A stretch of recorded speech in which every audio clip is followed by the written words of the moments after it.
요런 거를 메꾸고 싶다고 오시면은 치료하는 사람 입장에서는 사실 오래가는 치료를 권하고 싶지, 아무리 비용이 저렴하더라도 할인할 수 있는 진료를 권하고 싶지는 않거든요. 그래서 가장 먼저 권하는 건 원장님, 치아 틈 사이를 좀 채울 수 있는 방법들이 어떤 게 있을까요?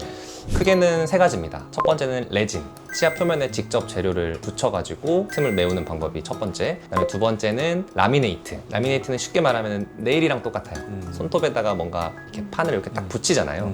네, 그런 것처럼 치아 표면에다가 뭔가를 붙이되 그 사이의 공간을 이렇게 다 막는 형태로 제작을 해서 붙여서 좀 예쁘게 만드는 게 라미네이트. 그다음 마지막으로는 교정. 치아를 직접적으로 움직여서 치아를 딱 붙여서 마무리를 하는, 그렇게 총 세 가지 방법이 있습니다. 뭐 경우마다 환자분들이 원하시는 게 다 다르다 보니까 치료 방향도 좀 달라지는데, 레진의 경우는 쉽게 말해서 비용적으로도 더 저렴하고요. 그 다음에 하루 만에 치료가 다 끝낼 수 있고 다 좋은데, 영구적으로 사용을 할 수 있냐면 그렇지 않은 경우도 굉장히 많은 것 같아요. 이게 싼 치료들은 제가 생각할 때는 장기적인 예우로 봤을 때는 단점이 항상 조금씩은 있어요. 레진의 대표적인 단점은 사람마다 씹는 힘이 다 다르기 때문에, 개중에는 앞니에 힘이 좀 많이 실리거나 씹는 힘 자체가 강하신 분들, 그런 분들은 레진이 깨지거나 떨어지는 경우가 발생을 합니다. 물론 흔한 경우는 아니지만. 그 다음에 두 번째는 레진을 하고 나서 시간이 아주 오래 지나면서 조금씩 변색이 되거나 그 경계 부위가 약간 까맣게 무언가가 잡히거나, 왜냐면 레진은 마모가 되는 재료이기 때문에 그런 단점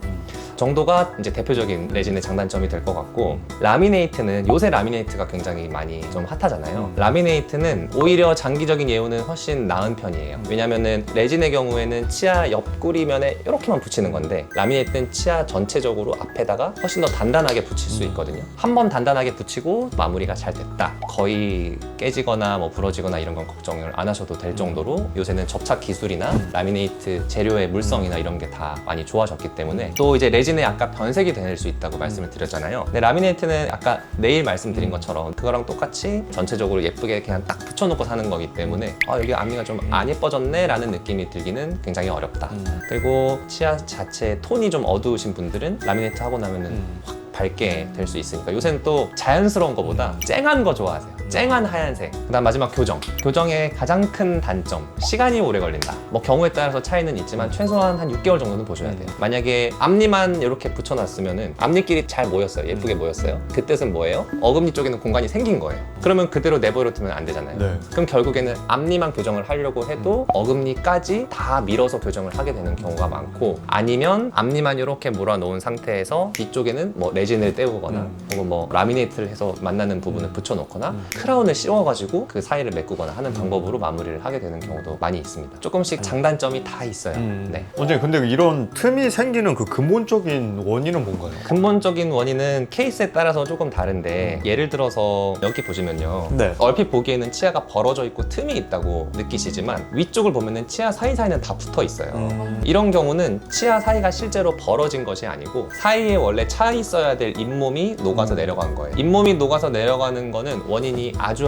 다양한데, 대표적으로는 치석이 많이 생기면 잇몸이 붓고 그게 시간이 지나면서 잇몸이 내려가는 겁니다. 이런 경우에 같은 경우는 교정은 못 하는 거예요.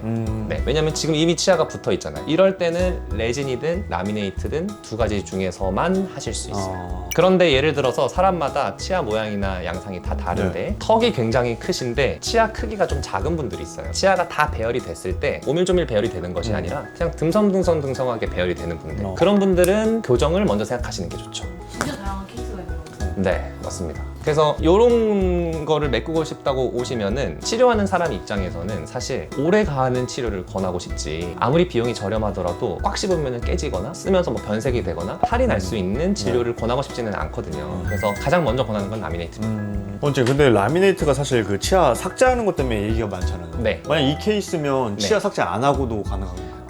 라미네이트는 제가 그냥 지금 딱 정리를 해드릴게요. 무삭제 라미네이트, 삭제 라미네이트. 무삭제 라미네이트의 단점은 우리 네일 아트 생각하시면 돼요. 네일 하면은 손톱이 튀어나오잖아요. 무삭제를 해서 붙일 수는 있어요. 그러면은 입이 조금 튀어나와요. 얇기는 하지만 얇은 걸 붙여놔도 티가 난다는 거예요. 입술이 조금 부푸는 거예요. 그래서 예를 들어서 입이 나는 들어간 느낌이에요. 그런 분들은 밑쪽으로 아주 개선이 많이 될 수 있는데, 난 입이 조금 튀어나왔어요. 근데 치아가 뭔가 안 예뻐서 라미네이트를 하는데 난 무조건 무삭제 할래. 입 더 튀어나와요. 그러면 겉으로는 오히려 예뻐지려고 했는데 더 약간 이상한 그런 느낌이 될 수 있는 거거든요. 그런 경우에는 삭제를 해야 심리적으로 더 거의 완벽에 가까운 결과물을 만들 수 있으니까요. 그 다음에 예를 들어서 삐뚤삐뚤해요, 치아가. 이렇게 삐뚤어진 치아를 무삭제는 이렇게 붙여야 될 거 아니에요.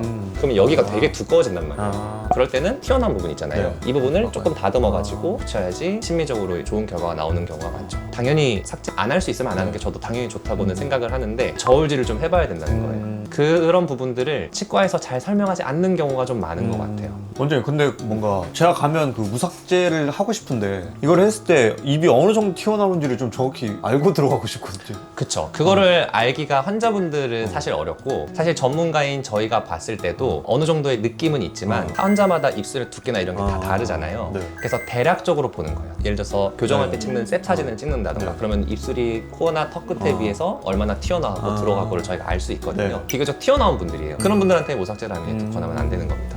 네. 원장님 그러면 그 삭제했을 때는 어떤 부작용이나 이게 생기나요? 이 치아 가장 최외곽층은 에나멜이라고 하는 유리 같은 단단한 겹이 한 겹이 있고 그 하나 안쪽 층에는 상아젤이라고 하는 신경이랑 가까운 안쪽 층이 있는데 상아젤을 많이 건드리게 되면 될수록 소위 말해서 치아를 많이 건드리게 되는 셈이 되는 거고요. 사실 바깥쪽 층만 거의 대부분의 경우는 건드리고 치아를 다듬는 양이 물론 케이스마다 다르긴 하지만 그렇게 많지는 않아요. 그냥 부드럽게 한번 만든다는 정도? 작게는 한 0.2mm, 3mm에서 아주 많은 경우는 막 1mm까지도 가는 경우도 있기는 하지만 생각보다 그렇게 많은 양이 삭제되지는 않는다고 보시면 됩니다. 제가 생각하기에는 치아의 수명이랑은 저는 거의 상관이 없다고 생각을 해요. 너무 많은 얘기를 갑자기 드려가지고 조금 헷갈리실 수 있을 것 같은데 어떤 치료이든지 간에 만병통치약 무조건 이 치료가 좋다. 저는 그렇지 않다고 생각해요. 어떠한 치료 방법이 됐던지 간에 장단점을 조금 비교를 해보시고 또 나름대로 생각도 해보시고 또 저희도 나름대로 생각을 해서 추천을 드리니까 보통은 원장이 추천을 한다는 거는 그게 더 자신이 있고 그걸 했을 때 더 오래오래 잘 쓰신다는 얘기. 그런 거를 좀 참고하셔서 선택을 하시면 좋을 것 같습니다. 그럼 사실 이 영상 보고 혼자 판단하기보단 그냥 빨리 원장님한테 가서 봐야죠. 워낙 케이스가 다르니까 가까운 치과 찾아가셔서 한번 상담을 받아보시는 게 가장 정확할 거라고 생각합니다. 혹시 오늘 영상 보시고 궁금한 부분 있으시면 댓글 달아주시면 친절하게 답변 드리도록 하겠습니다.